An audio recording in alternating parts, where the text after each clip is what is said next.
Today's featured car of the day is a 1973 Ford Mustang convertible. And I'll read from the seller's statement at the auction. And seller stated, 1973 Mustang convertible, built in Dearborn, Michigan, in excellent condition.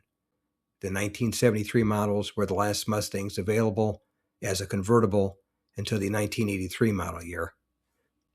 This one has a 351 Cleveland two-barrel engine, H-code, with an automatic transmission, and has the power convertible top and boot.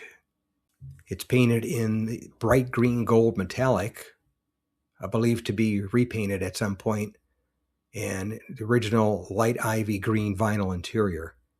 Has power steering, power brakes, AM/FM cassette player, air conditioning, center console, bucket seats, ashtray, cigarette lighter, and spare tire. And it also has earlier Mustang 14-inch wheels. And it's sold for $14,800 at my local classic car auction in Palm Springs, California. And it was definitely a nice car, that's for sure. You can see the paint was real nice and the interior, and had a real nice look to it, and gave you a good cruiser for, $15,000.